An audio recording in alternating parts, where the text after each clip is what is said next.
No! Michael Jackson! Michael Jackson!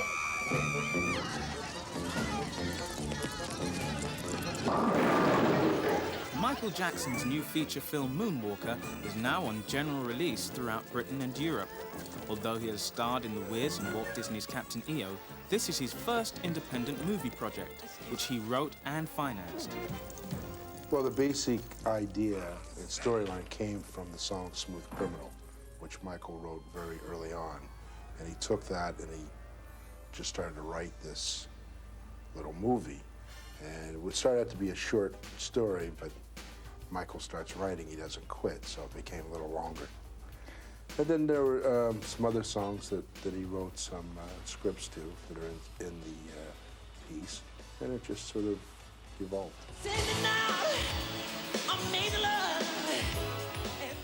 The idea for Moonwalker was conceived 2 years ago, but for the last 12 months, Michael has been performing in over 12 different countries as part of the Bad Tour, playing live to over 4.5 million people. So with such a grueling schedule, how did he manage to complete the film?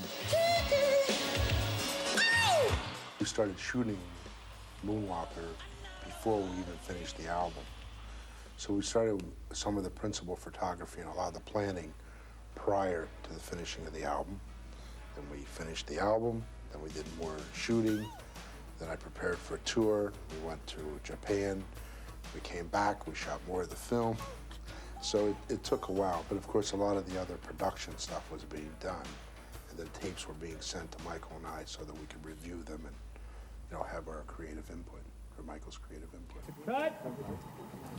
Because every time it's different. Every time. See, and every time it's not going to be the same. So it's a lot of good stuff in certain things and certain things. And we're going to have a beat to go to, right? We're going to have a beat to go to. So this is where you want the band, like the real musician. No, we're going to lay with this. Yeah, he can orchestrate anything he wants. And then at the top, oh, maybe a high string or something just to ride the emotion of it. You come into. Right. Just a horn or something, you know, to ride the feeling of it. Because I want the music to represent the way we feel. You know, it's gotta dictate our emotion. Right. You know, our moods. We're expressing the way everybody feels. It's rebellion. You know what I mean? We're letting out what we always wanted to say to the world. Exactly. Passion and anger and fire.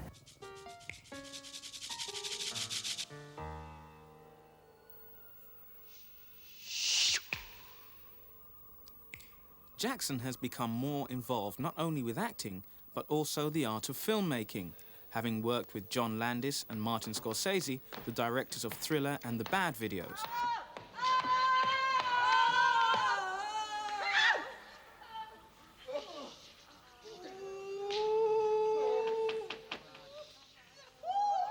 Michael had complete control of this film. I mean, you have to remember that Michael financed the film, so therefore, we didn't have to answer to anybody but ourselves. And so he had complete control. And he was involved in everything from the lighting, you know, to the directing, working with the director a little more closely, the choreography, the scenery. I mean, you name it, he was involved with it. You're going more like, it's gotta be more like you're feeling something, yeah. Listen to this. Tell them. Right now, the anti-RIAAs are too big. It should be more internal. So you got more movement. It should be more like something's going on inside you. I mean, that's why when we build it to a mountain and we bring it back down, it's got to have that emotion.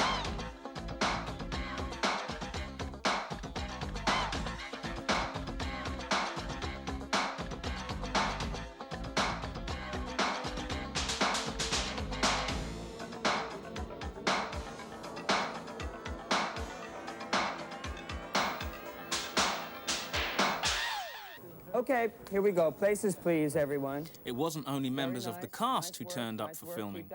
Gregory Peck couldn't resist the opportunity to watch Michael dance. Here we go.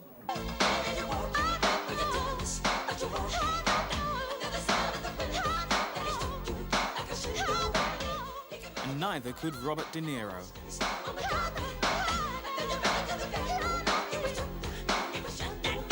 Smooth Criminal is a story by Michael. He called in screenplay writer David Newman to develop his ideas, but Newman found Jackson a more interesting character than the one he had written. As I walked onto the set the first day, watching a dance rehearsal, And Michael, as you see in the film, is wearing an armband. It happens to be blue, a dark blue. But when I first walked on the set, I thought it was black, and I thought it was a mourning band. I finally said to somebody, well, what's with this armband? Because I had not written a mourning band into this character. And somebody said to me, oh, that's Michael's new thing.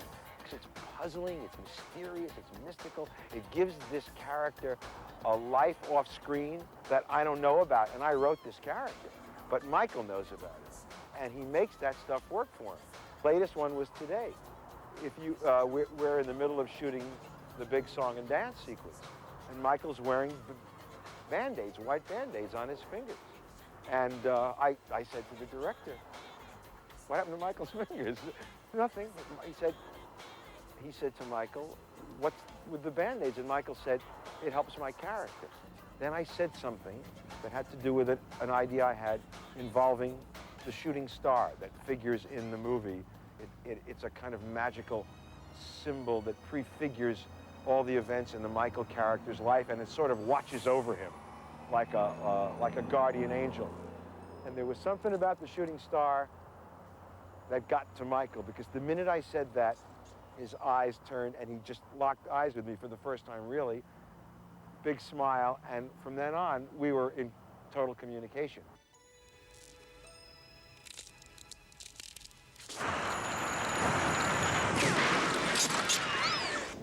This particular sequence, what we're going to do is, when Michael comes out and steps out and sees a shooting star, and then sees the cadre of the shadow chasers, the next piece is where all the bullet hits fire and hit the building.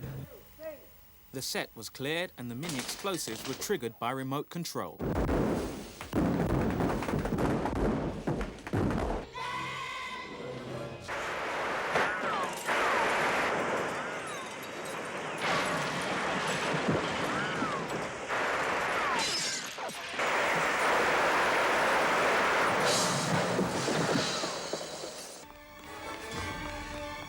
Michael escapes the hail of bullets and is being chased by Mr. Big, who incidentally wants to get rid of our hero so that he can sell drugs to unsuspecting children.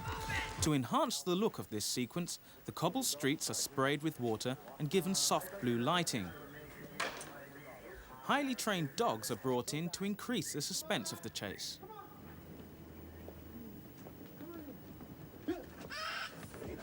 The normally passive dogs were made to look fierce, and Michael was curious about their training.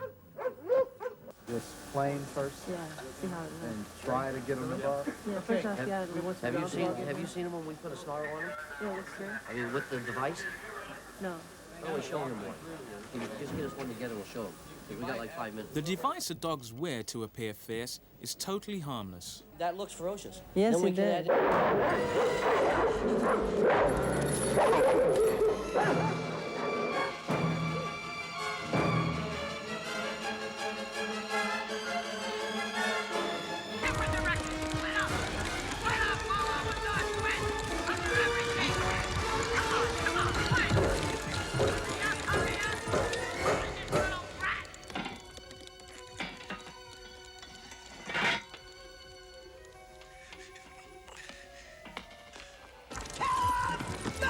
The first movie I ever wrote was Bonnie and Clyde.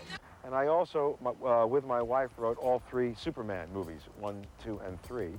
And those movies, which, as you know, dealt with a lot of special effects and a lot of magic and a lot of superpowers, is something that Michael is very tuned into.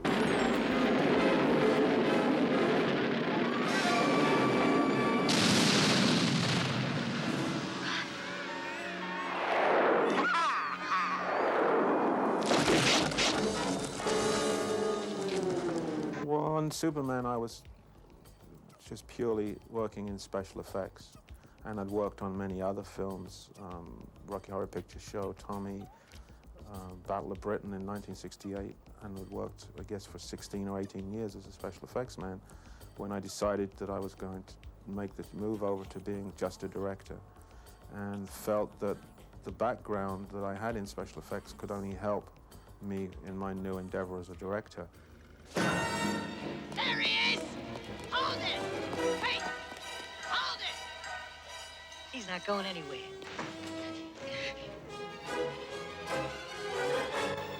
Now, there's no way out of there. Don't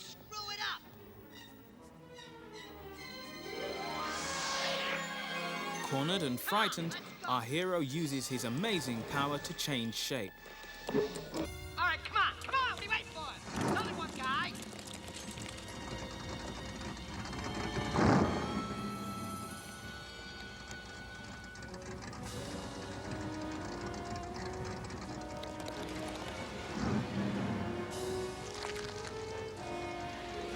Right? All right, come on, it's a car. It's going in. This way. What are you waiting for? Fire!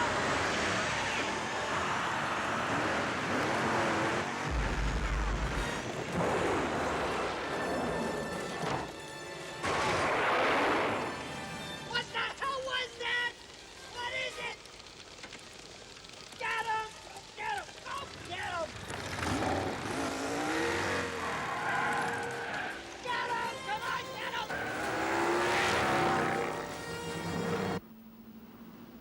For this part of the chase, some of Hollywood's best stuntmen were called in.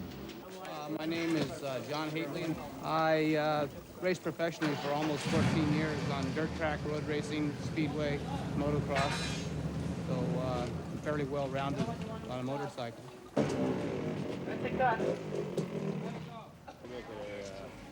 We try to come as close to camera as safe. Lean it to the direction that you're going to make the turn, bring the RPMs up, and then snap the clutch.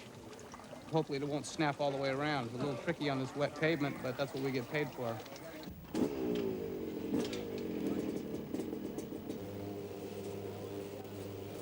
The smoke is laid to create the effect of blistering heat. Fires were lit, and action. Get him! Come on, get him!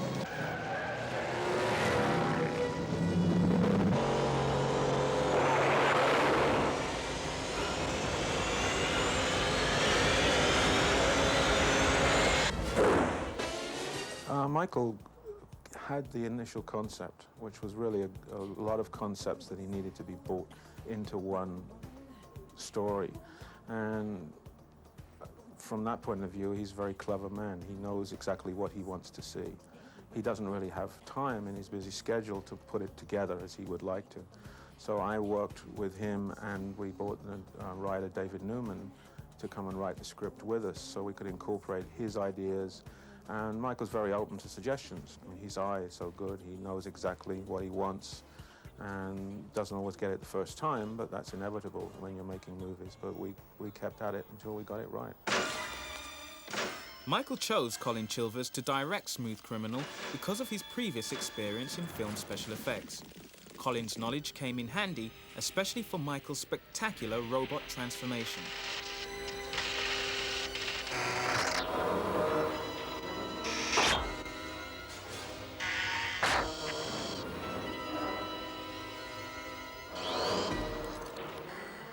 The model robot used in the film needed 3 computers to control its movement, which sometimes took 2 days to get one shot. About maybe moving, doing some jaw movement in those The days. expression is That's why I like to try both. Is there a way still be able to do tests with that?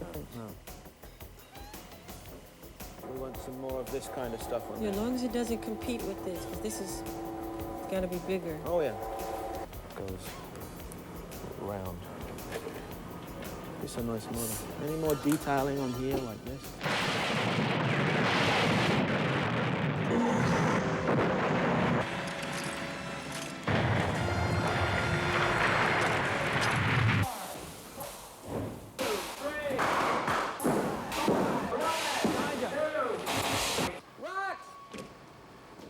Keep animated, guys. I'll take it.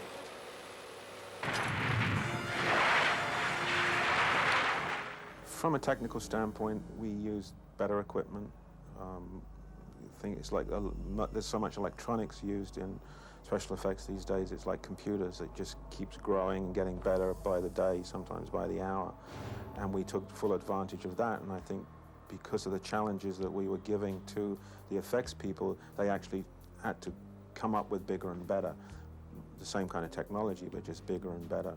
And a lot of the techniques that we used, and in fact are used these days, are back from the days of when movies were first started to be made. You know, matte shots and that kind of stuff. Models, we had lots of models. I think somebody made a count and said we had as many special effects in Smooth Criminal that they had in Star Wars and Close Encounters combined. It did cost more than a normal film because of the special effects. You know, not only do we have special effects in it, but we also have claymation, and we also have animation. Speed Demon uses claymation modeling created by Will Vinton. It's basically a stop-motion animation technique in which each single movement of the three-dimensional characters is shot frame by frame and then blended in with live-action filming.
The other central characters in Moonwalker are Brandon Adams, Kelly Parker, and Sean Lennon.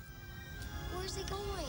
Well, my character is like, I'm the responsible one, sort of. You know, I take care of Zeke and Katie. You know, I try to be smart, but I'm always cool. You know, I'm supposed to be, you know, the coolest. I know everything. I'm never wrong. You know, I'm never wrong, basically. Except sometimes, you know, I have to slip. Nobody's perfect, right? Brandon Adams delighted Michael when he saw reflections of his own youth.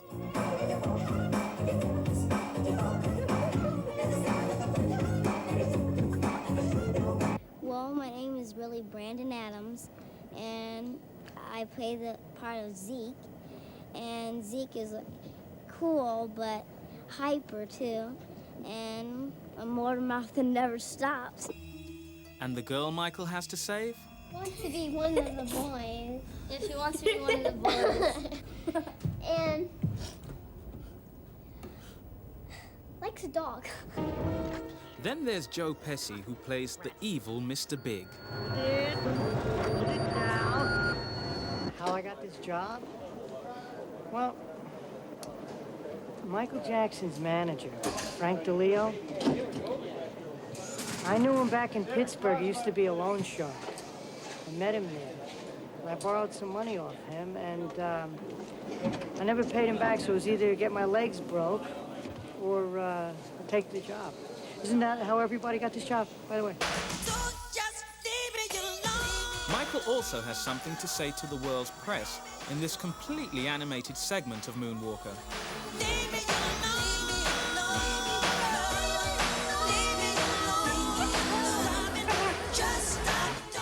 I think that shows the sense of humor of Michael. It's my favorite song, and I think it kind of deals with all the things that have been written falsely about Michael, just in one clean sweep.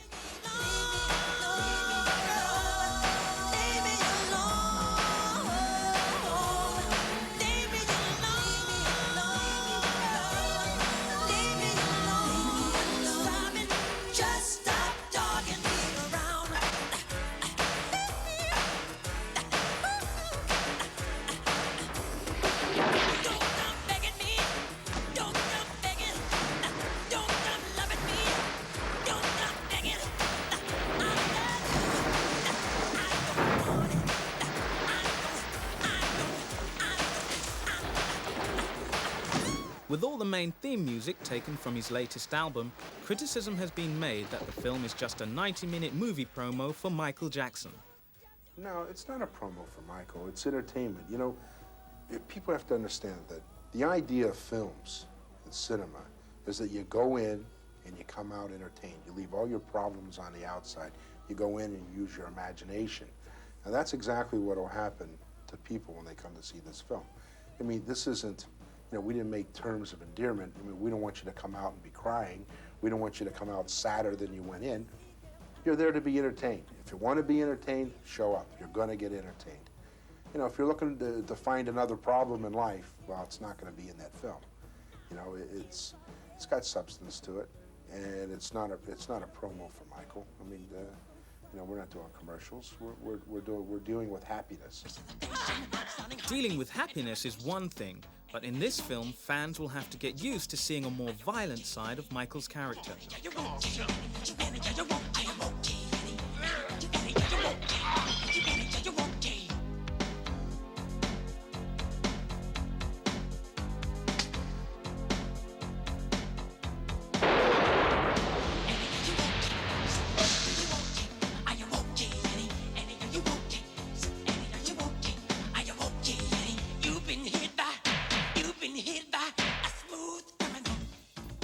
Yes, it was violent, but I don't think it was overly violent. We implied the violence more than actually showed the violence.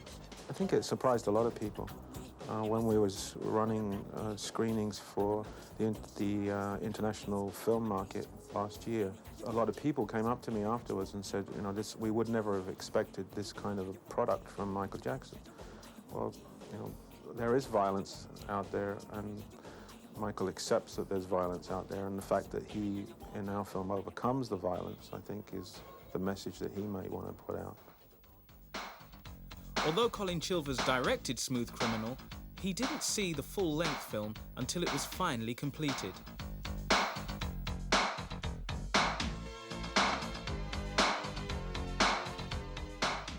It surprised me when I saw it, the way it had been put together, but I wasn't upset by it. I just it wasn't what I expected, and I should have expected it because I knew what was going to go into it. But it looks beautiful, and it's got a lot of Michael Jackson in, and that's what the fans want to see. So I'm sure from every angle it's going to be very successful. We're both pleased with it. An artist like Michael is never 100% satisfied. That's the perfectionist in him coming out. But as a whole, we're satisfied. Although Moonwalker is released in cinemas across Britain and Europe, it will only be available in America on home video, as film distributors say Jackson wanted too much money. 2 years ago, I put a price tag on it, and they weren't sure if they wanted to pay it. Now, when they got to see some of the filming, then all of a sudden they did want to pay it. So that's wrong, But what the real problem was, we couldn't make the deadlines. They were too afraid they would have empty theaters. We wouldn't make the deadline. So that sort of backed them off from us really agreeing on a deal. Plus, it's very hard. We were on tour, and you get to a point where you're tired of negotiating. So, it's their loss. It's Europe's game. We can change the world tomorrow. This could be your best place. If you don't like what I'm saying, then I won't just stand up to me because I'm bad, I'm bad, I'm all. Oh, I'm bad, I'm bad. I'm bad, I'm bad, I'm all. It's my goal to tell you once again. I'm through, I'm bad, I'm all. You know I'm bad, you know it. Jackson recently had to cancel some of his American concert dates because of physical exhaustion. The strain of a world tour and having to complete a full-length movie in between seems to have taken its toll on Michael. He canceled dates in the States because he was sick. He gets a cold like everybody else. It takes its toll because it's long. You're away from home a long time. Naturally you're going to get a little fidgety. Everybody does. So that kind of a toll, yes. He's not like, worn to the ground.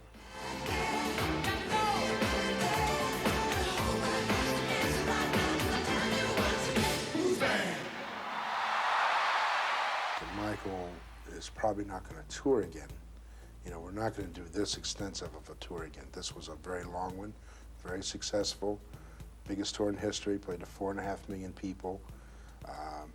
But we'll never go and play another 120 dates like this and stay out for 16, 17 months. I mean, it's hard to do. You know, you're away from home too long.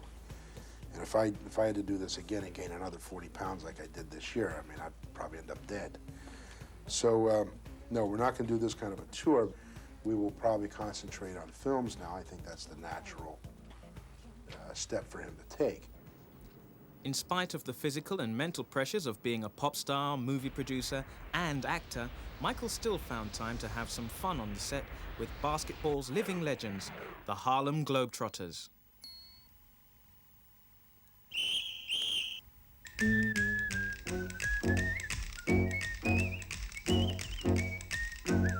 But even when he should have been resting, Jackson would still turn up on the set to check on production. Michael is a workaholic. I mean, he works a lot. And that in itself is special because, you know, here's a man that could take the time off. Excuse me, he didn't have to really show up if he didn't want to. There were days that, you know, that perhaps he wasn't on call, but yet he came to be involved in the film. So I think Michael's, one, a great workman. Also, I feel he's the greatest entertainer of our day. And as people saw in this last story, he also happens to be the greatest dancer. And you'll see a lot of good dancing in the film.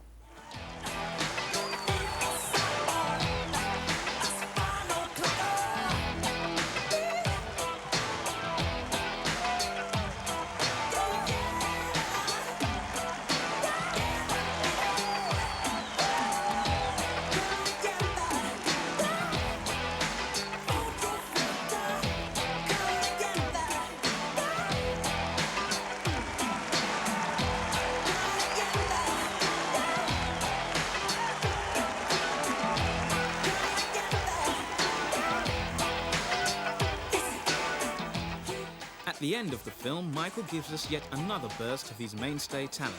Come Together, the last segment in Moonwalker, is Jackson's first recording of a Beatles song since buying the music publishing rights and outbidding Paul McCartney for the valuable back catalogue of the famous Four. But aside from music, what about Michael's future as a serious actor? He will look for scripts for himself, and he will also look for scripts to produce. So yes, he'll be active both with the cinema and with recording. He basically records all the time. I mean, he'll be working on songs constantly. I know that for a fact he's written 4 or 5 songs while he's been out on tour. But to actually go in and start recording, probably not until, what year is this, 88, 89, around 90. We'll probably officially start an album.